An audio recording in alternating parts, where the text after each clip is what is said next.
Hello and welcome my friends, buddies and viewers to our rewind version 2.0 of physics class 12th. So earlier we have done the chapter number 9, that is ray optics. Optics की branch का पहला part that is ray optics हमने पिछले episode में chapter को over किया है. तो अब इस एपिसोड से हम ऑप्टिक्स की ब्रांच यानी कि दूसरी पार्ट वेव ऑप्टिक्स को कवर करने वाले हैं. अब अर्लियर हमने कंसीडर किया था लाइट को as a ray. This time we are considering light as a wave.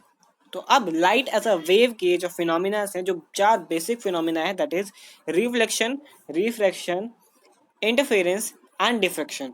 इन चार फिनोमिनास को हम इस चैप्टर में कवर करेंगे एज वेल एज कुछ और थ्योरी पर भी नजर डालेंगे.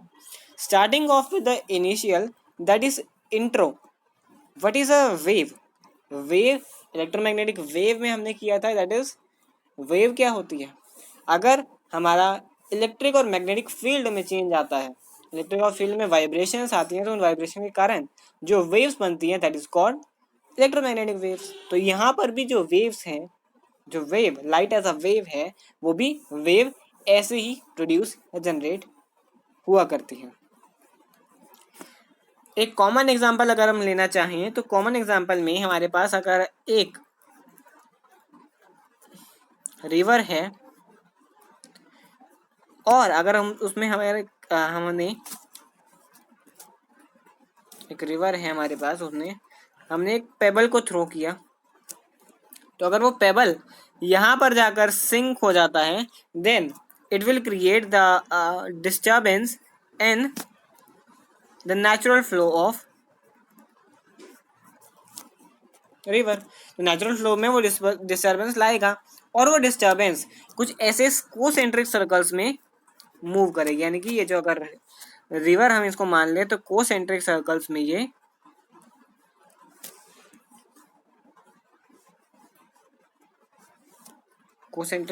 ये जो एनर्जी है ये मूव करेगी और ये आगे बढ़ती जाएगी, क्योंकि हमने पेबल थ्रो किया तो ये एनर्जी जो है ये हर जगह ये एक फैलती जाएगी और ये कोसेंट्रिक सर्कल्स में फैलेगी. क्योंकि अगर वेव है लाइट तो उसके पास एनर्जी है और एनर्जी को कैरी करके जा सकती है. सिंपल अगर ये बात है. अब सबसे नंबर 1 टॉपिक यहाँ पर आता है, that is what is a wave front. Starting with the very first topic, that is wave front. अब जो हमारी वेव्स, जो कोसेंट्रिक सर्कल्स में हमारी वेव्स जनरेट हुई थी, अगर हम उसका कोई भी एक वेव मान लिया हमने ये वेव मानी है, that is called a wave front. Wave का फ्रंट यानी कि ये जो वेव है, सर्कुलर वेव है, इसका जो फ्रंट है that is called the wave front. Generally wave का जो भी फ्रंट होगा उसको हम कहेंगे वेव फ्रंट. और ये वेव फ्रंट हमारे आगे भी काम आने वाला है, that is in the first principle, that is Huygens principle. Huygens principle में वेव फ्रंट का काम आने वाला है. तो वेव का फेस या वेव का front that is called wave front. Simply ये डेफिनेशन इसकी बनती है. अब हमारी बात आती है Huygens principle. What is Huygens principle? अब अगर फिर से एग्जांपल हम मानते हैं इसका कि कोसेंट्रिक या सिंपल हम जनरेट करते हैं कि ये वेव्स जनरेट हो रही हैं. मान लें एक ही साइड में वेव्स जो है जनरेट हो रही हैं. ये first wave, that is wave का फ्रंट है तो ये वेव फ्रंट कहलाएगा first wave front, and that is secondary wave front. दो वेव फ्रंट हमने मानी. अब इस वेव फ्रंट पर क्योंकि एक लाइट सोर्स यहाँ पर है, एक लाइट सोर्स है जिससे वेव्स आगे की तरफ जनरेट हो रही हैं. अब ये जो हमारा लास्ट वेव फ्रंट है, जो लास्ट कह सकते हैं फर्स्ट वेव फ्रंट है, जो वेव का फ्रंट है, वो उसके ईच एंड एवरी सोर्सेज पर यानी कि यहाँ ये सारे के सारे as a secondary source of light react करना शुरू कर देंगे. क्योंकि लाइट अगर ट्रैवल कर रही है, वेव अगर ट्रैवल कर रही है, तो वेव का सबसे टॉप मोस्ट एलिमेंट भी as a secondary wave source, light source की तरह बिहेव करेगा और वो अपने में से स्फेरिकल वेवलेट्स को जनरेट करके, इनके स्फेरिकल वेवलेट्स को ये बनाएगा, अपने सरफेस पर जनरेट करेगा. अब अगर हम उस जो वेवलेट्स हैं, जो वेवलेट्स बनेगी उस पर अगर टेंजेंट खींच सकते हैं, टेंजेंट अगर इस वेवलेट पर हम टेंजेंट लगाते हैं, देन ये इसका टेंजेंट, ये इसका टेंजेंट, ये इसका टेंजेंट, ये इसका टेंजेंट, ये इसका टेंजेंट, लेकिन इन सारे टेंजेंट्स को हम मिला देते हैं तो हमें एक नया वेव फ्रंट मिल जाएगा, जो कि अगले वेव फ्रंट, वेव का नया फ्रंट वेव का ये बन जाएगा। अगेन ये जो लाइट सोर्स है अगर इसके ऊपर भी हम spherical wave fronts, wavelets generate कर दें तो हमें अगला वेव फ्रंट मिल जाएगा। इसी तरीके से जो लाइट है, ये जो वेव है, वो एनर्जी को कैरी करती है। ऐसे ही वेव फ्रंट्स बना बनाकर ये आगे एनर्जी को कैरी करती है और ट्रैवल करके अपने साथ ले जाती है। तो वेव का काम ऐसे होता है कि ये जो वेवलेट्स जनरेट होते हैं इस पर टेंजेंट खींच दें और उन टेंजेंट्स को हम ऐड कर दें, then we will give the, and it will give the direction of a, या डायरेक्शन नहीं, नई वेव फ्रंट को जनरेट कर देती है। So that is a simple Huygens principle कि each and every point on, जो ईच एंड एवरी पॉइंट है वेव फ्रंट पर, उस पर अगर हम स्फेरिकल वेव फ्रंट्स बना देते हैं, वेवलेट्स बना देते हैं और उस पर टेंजेंट खींच देते हैं तो हमें नया वेव फ्रंट मिल जाएगा। That is simply called Huygens principle. अब हाइगेंस प्रिंसिपल के अनुसार हमारे पास दो फिनोमेना आते हैं लाइट के, that is light as a wave के, that is reflection and refraction. अब उन दोनों को हम कवर कर लेते हैं कि लाइट एज अ वेव कैसे रिफ्लेक्ट होगी या कैसे रिफ्लेक्ट होगी। इनिशियली हम लाइट को एज अ रिफ्लेक्शन कैसे मानते हैं कि एक हमारे पास एक सरफेस है, रिफ्लेक्टिंग सरफेस है, ठीक है। अब लाइट एज अ वेव कैसे आएगी, लाइट एज अ वेव ऐसे आएगी, ये तो रे है। अब अगर वेव लानी है तो वेव को हम ऐसे लाएंगे कि इंसिडेंट ये एक प्लेन सरफेस पर, प्लेन मिरर पर जो रिफ्लेक्ट हो रही है। अब यहाँ से जो एंगल बनेगा that is angle of incidence, ठीक है। अब जो हमारे पास स्ट्राइकिंग सरफेस है, हमने इस वेव को ए बी वेव माना है, ए बी वेव है ये, तो ए बी वेव में सबसे पहला सरफेस जो स्ट्राइकिंग सरफेस है दैट इज ए हमारा स्ट्राइकिंग सरफेस है। तो ए अगर हमारा स्ट्राइकिंग सरफेस है, फर्स्ट स्ट्राइकिंग सरफेस ए, तो फर्स्ट स्ट्राइकिंग सरफेस पर हमारे पास क्या होगा, जो सबसे पहले स्ट्राइक करेगा यानी कि वो सबसे पहले स्फेरिकल वेव फ्रंट्स को जनरेट करना स्टार्ट करेगा, यानी कि ये जो स्फेरिकल वेव फ्रंट है, स्फेरिकल वेव फ्रंट है, ये जो जनरेट यहाँ पर हुई। अब इसके जो एडजेसेंट वाला पॉइंट है वो अगर जनरेट करें तो वो करीब यहाँ से जनरेट करेगा, उसके एडजेसेंट वाला पॉइंट, क्योंकि वो बाद में आ रहे हैं, बाद में मिरर के पास वो आएंगे, मिरर के पास अगर रिफ्लेक्ट होंगे तो बाद में वो वेव फ्रंट्स जनरेट करेंगे। इसीलिए जो वेव फ्रंट्स हैं ये एट एन डिक्रीजिंग ऑर्डर छोटे होते जाएंगे, और अगर ये छोटे होते जाएंगे तो इन पे अगर हम टेंजेंट्स खींच देते हैं, क्योंकि ये छोटे हो रहे हैं तो इन पे अगर हम टेंजेंट्स खींच दें, ये देखिए ये अगर टेंजेंट खींच दें तो हमें रिफ्लेक्टेड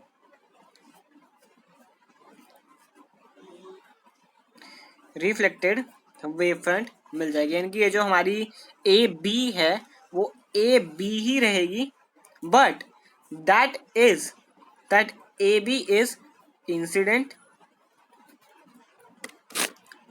वेव फ्रंट एंड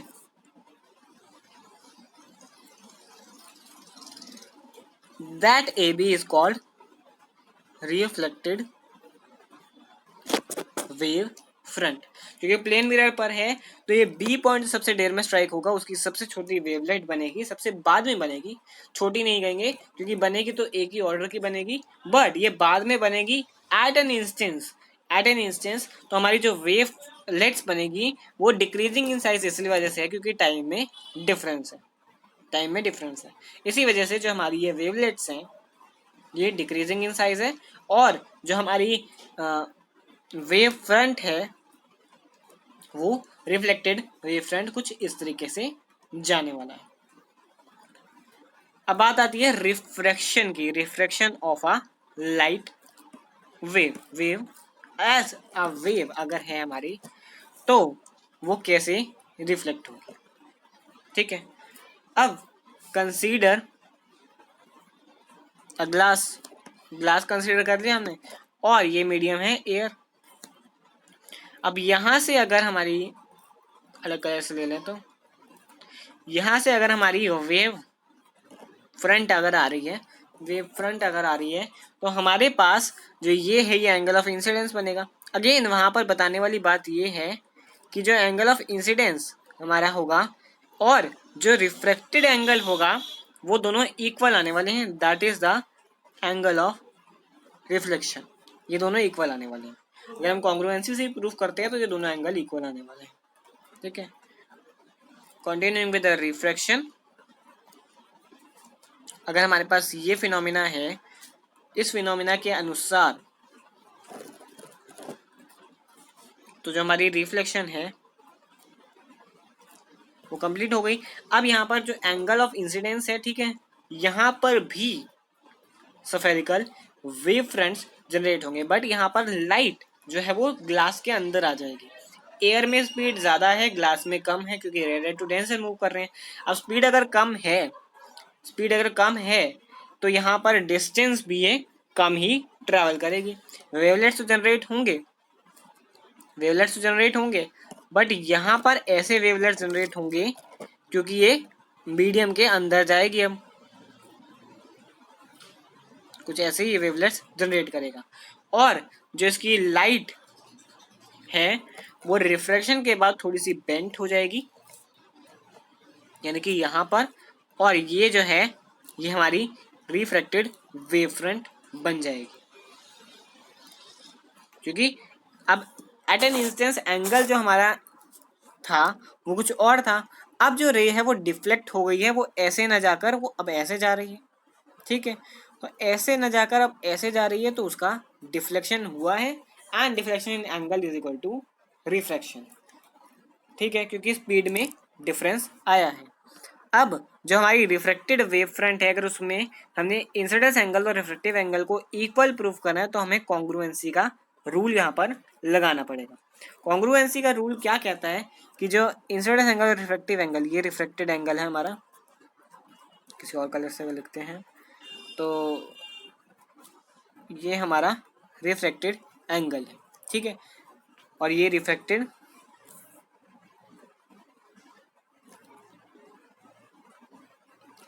है और ये हमारी इंसिडेंट है।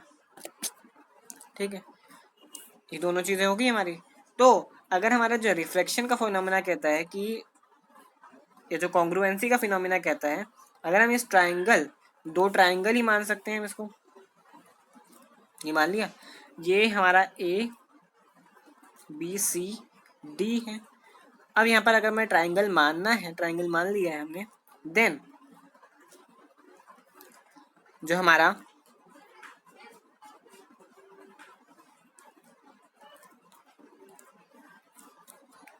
एंगल ये है, ये 90 डिग्री होगा, और ये एंगल भी 90 डिग्री होने वाला है, क्योंकि दोनों है, रिफ्लेक्शन के साथ जो एंगल है वो 90 डिग्री बनने वाला है।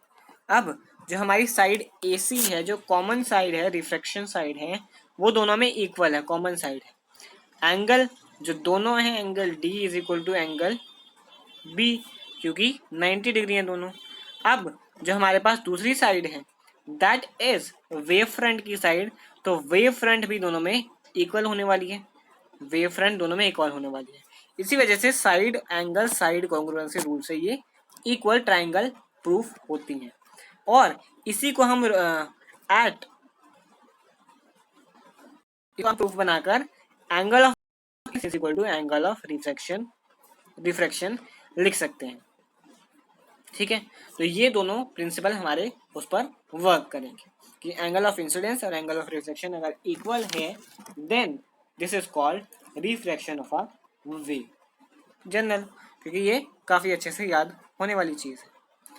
अब बात आती है सुपरपोजिशन प्रिंसिपल की। सुपरपोजिशन प्रिंसिपल क्या होता है? अब अगर हम कंसीडर कर लें वेव को, अ वेव इज मूविंग, ये हमारी एक वेव है। ठीक है, ये हमारी एक वेव है, ये मूव कर रही है। अब यहाँ पर अगर हमारी दूसरी वेव है, वो भी अगर सेम जगह पर इसका मैक्सिमा, इसका मैक्सिमा, इसका मिनिमा, इसका मिनिमा, थोड़ी सी अच्छी नहीं बनी है दोनों, रिपीट, क्योंकि अगर हमारे पास ये है वेव, ठीक है, ये है एक वेव और ये है दूसरी वेव, तो हमारा जो इसका मैक्सिमा है, इसका मैक्सिमा, इसका मिनिमा, इसका मिनिमा, यहाँ पर भी मैक्सिमा मैक्सिमा, अगर ये एक ही जगह पर आ रहे हैं तो इनका जो नेट डिस्प्लेसमेंट है, नेट डिस्प्लेसमेंट अगर ये दोनों को हम ऐड करते हैं, अगर ये जगह एक जगह पर समीट मीट कर रही हैं, then the net value of the wave is this, क्योंकि हमारी वेव 1 और वेव 2 का मैग्नीट्यूड ऐड हो गया है, मैग्नीट्यूड नहीं कहेंगे क्योंकि ये साइन के साथ चलती है, तो यहाँ पर अगर ये ऐड हो गया है तो ऐड होने के साथ में हमें जो पैटर्न मिलेगा that is called a net pattern of a wave, वो वेव ऐसे चलेगी।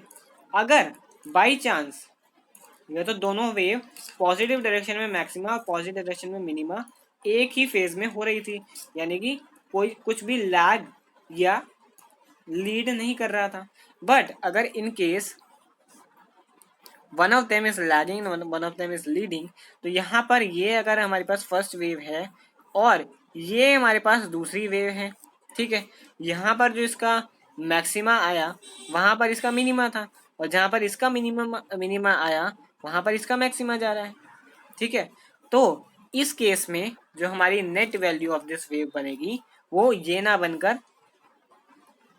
ये बन जाएगी, क्योंकि दोनों का जो मैग्नीट्यूड नहीं, दोनों की जो नेट वैल्यू है साइन के साथ, वो दोनों ऐड होंगी, और ये है कम, हुआ है ज़्यादा, क्योंकि जहाँ वो प्लस वहाँ ये माइनस, और जहाँ ये माइनस वहाँ वो प्लस, प्लस माइनस का जितना डिफरेंस होगा वो हमें वेव के नेचर के साथ शो हो जाएगा। ये वेव का जितना भी मैग्नीट्यूड आया है, वेव का जितना भी नेट मैग्नीट्यूड आया है, वो हमें पता चल जाएगा कि ये वेव कैसे नेचर की है।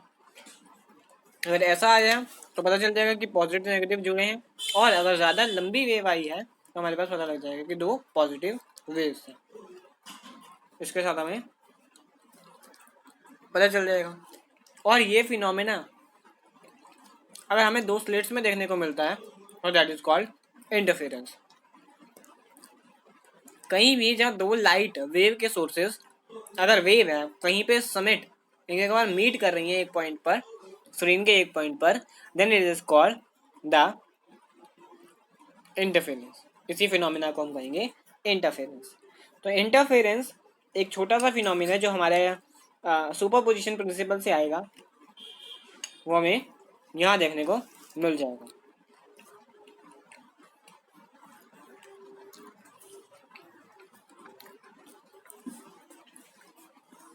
इन द इंटरफेरेंस कुछ हमारी चीज़ें डिफर होती हैं। इंटरफेरेंस में हमारे पास S1 और S2 दो सोर्सेज होते हैं, उसके सामने एक स्क्रीन लगी होती है, दिस एंड दिस, ठीक है, जहाँ पर एक जगह मीट करेंगी।